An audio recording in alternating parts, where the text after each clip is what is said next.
Salut à toute l'équipe, j'espère que tu es en forme. Aujourd'hui, on va parler de fenêtres. Dans cette vidéo, on va parler des deux matériaux les plus connus, le PVC et l'aluminium.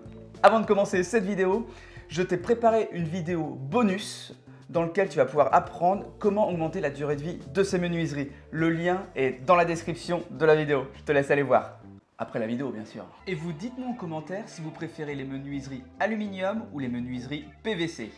Je peux pas vous en dire plus pour le moment, mais un fabricant de menuiserie devrait nous ouvrir ses portes.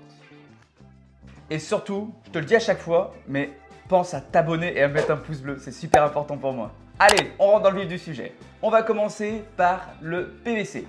Le PVC est aujourd'hui la menuiserie la moins onéreuse du marché. Donc le gros avantage du PVC aujourd'hui, c'est son prix. Après, il y a d'autres choses qui sont intéressantes dans le PVC. Ça va être qu'il n'y a pas d'entretien. Il faut savoir qu'en plus, le PVC, on lui reprochait deux choses. La première, c'est qu'on ne pouvait pas faire de couleur. Donc ça maintenant, c'est faux, tout simplement parce que les fabricants trouvaient des procédés pour mettre de la couleur sur le PVC avec souvent un système de plaxage. Deuxième défaut qu'avait le PVC, c'était les dimensions. Souvent, c'était assez limité. Alors, ça ne va pas aussi loin que l'alu, mais ça a quand même beaucoup progressé là-dessus. On a même des fabricants qui mélangent le PVC avec de la résine et qui sont capables de faire des coulissants de vantaux jusqu'à 3,20 m de large. L'avantage que vous avez avec le PVC, uniquement sur le PVC blanc, vous allez pouvoir rattraper des rayures, ce que vous ne pourrez pas faire notamment sur l'aluminium. Donc concrètement, aujourd'hui, le PVC répond à 80% des demandes. Maintenant, on peut mettre de la couleur, on peut faire des dimensions un peu plus grandes. On n'a plus d'entretien, ce que recherchent souvent les gens. Donc vraiment, la menuiserie PVC est une menuiserie qui va pouvoir correspondre à une grande partie de la demande.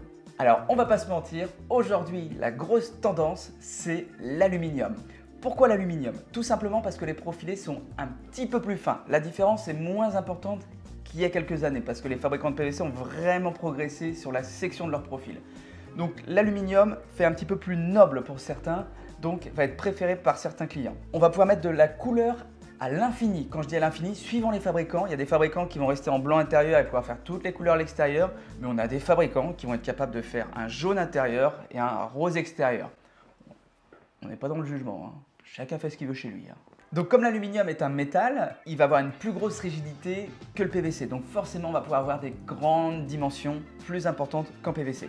Sur l'aluminium, il n'y aura pas besoin d'entretenir, donc de repeindre les menuiseries. Par contre, ce qu'il va falloir faire, c'est vraiment les nettoyer régulièrement. Notamment si on est au bord de la mer, si on veut garder une qualité de laquage toujours nickel, il va falloir les nettoyer 3 à 4 fois par an pour enlever les embruns et l'air salin sur vos menuiseries. Je sais c'est beaucoup, mais c'est la solution pour pouvoir maintenir des menuiseries de bonne qualité avec un laquage toujours nickel.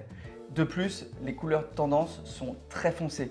Donc, on va avoir une tendance à plus passer si on ne les entretient pas. Donc, soyez vraiment vigilants là-dessus. Mais pour moi, l'aluminium, le gros avantage qu'a l'aluminium, il est encore ailleurs. C'est-à-dire que l'aluminium va nous permettre d'avoir une largeur de gamme. Ce que j'appelle une largeur de gamme, c'est-à-dire que vous allez pouvoir faire de la véranda. Vous allez pouvoir faire de la verrière en toiture. On retrouve également des coulissants à galandage d'angle. Le résultat est juste dingue. On va même pouvoir retrouver la fameuse porte repliable qui me tient tant à cœur. On peut également faire des portes sur pivot, un produit qu'on n'a vraiment pas l'habitude de voir. On va pouvoir avoir des baies 3 vantaux, 3 rails. On peut même aller jusqu'à 6 vantaux, 3 rails, ce qu'on ne peut pas faire en PVC. On va avoir également du galandage. Galandage, un ventail, un rail, 2 vantaux, 2 rails. On va pouvoir avoir 4 vantaux qui se replient de chaque côté comme ça, ce qu'on ne peut pas faire également en PVC. Donc vraiment pour moi, le gros argument de l'aluminium, c'est vraiment sa largeur de gamme. On peut quasiment tout faire en termes de menuiserie. Dans le cas où les dimensions sont vraiment encore trop grandes, on pourra quand même avoir des ensembles composés. On va pouvoir empiler entre guillemets les châssis, que ce soit sur les côtés ou par-dessus, pour avoir vraiment une surface vitrée la plus grande possible. Voilà pour la différence à mes yeux entre les deux matériaux. Maintenant, à vous de faire le choix sur le matériau que vous préférez. Le plus important dans les menuiseries, c'est vraiment l'entretien. Je vous ai préparé la petite vidéo bonus qui est dans le lien. N'hésitez pas à aller la voir, vous allez apprendre des choses et surtout vous allez optimiser la durée de vie de vos menuiseries. Voilà pour cette vidéo, j'espère que vous avez appris des choses et que ça vous a plu. N'hésitez pas à commenter, à donner votre avis. Si j'ai oublié des arguments, s'il y a des choses que j'ai pas évoquées, c'est avec plaisir, comme ça je pourrai l'évoquer dans d'autres vidéos. On se retrouve dimanche et là on va parler du bois et du bois aluminium. Je vous dis à dimanche. Salut tout le monde!